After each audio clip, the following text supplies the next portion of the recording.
SCP-303. Object Class: Euclid.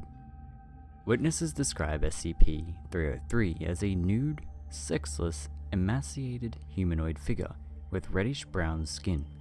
Instead of normal facial features, its head is dominated by an extremely large mouth, which bears a set of oversized human teeth.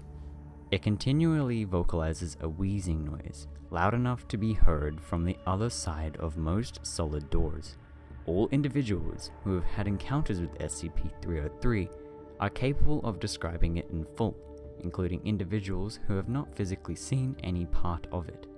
SCP-303 will periodically materialize behind any closed door, hatch, or other entryway barrier opposite a sentient observer, chosen by unknown means. SCP-303 will then remain behind the door for an indeterminate amount of time. Any individual attempting to open the door or barrier experiences intense, paralyzing fear that lasts until SCP-303 dematerializes, either on its own or to avoid being directly seen by another observer. The source of this fear is not clear, but it appears to be similar in nature to arachnophobia or ophidiophobia, originating on a pre-conscious genetic level. Analysis indicates that SCP-303 is not, in fact, purposefully inducing fear in the affected individual. SCP-303 does not allow itself to come into direct visual contact with any observer, and has never allowed any one individual to view more than 10% of its form. When the door or other entryway barrier is partially or completely transparent, SCP-303 will materialize in an orientation that leaves 10% or less of its body visible, or cause effects of fog or frost on the transparent surface to achieve the same effect. If SCP-303 is approached from a direction in which there is no solid object or door-breaking line of sight, it will dematerialize before direct visual contact is made. Any electronic or complex mechanical devices that SCP-303 encounters are temporarily disabled.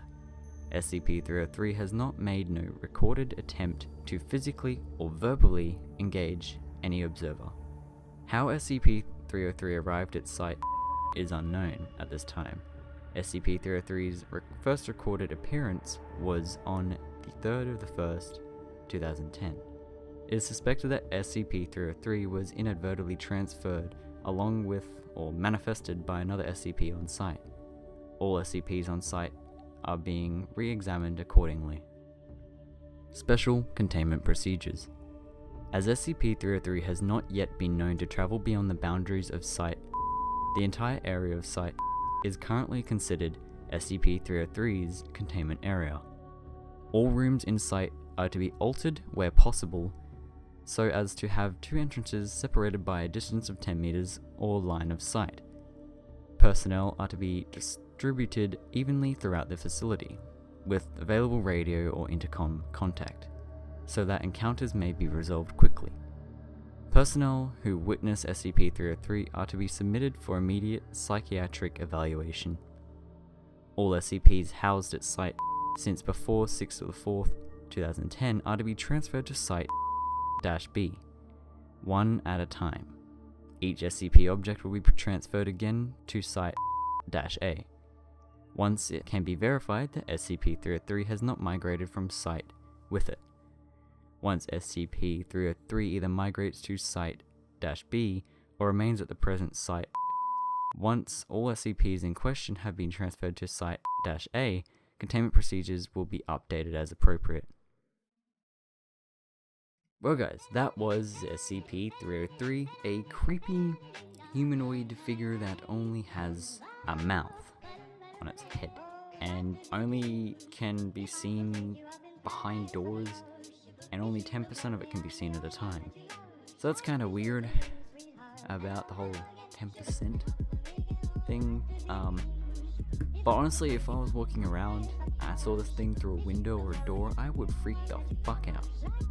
Honestly, I would. Large humanoid teeth for a head, pretty much. Like, you gotta admit, like, you would shit yourself as well if you saw that. But anyway, that was SCP-303. Interesting one. A Euclid, so not necessarily dangerous, but It's unknown. But if you liked it, leave a like. If you dislike it, subscribe to support this channel, and if you do, hit the bell to get notified. You can share this video around to give your friends a scare. You can join my Discord, the link to do so is in the description below. Put out videos every Sunday and occasionally throughout the week, and as always, thank you so much for watching.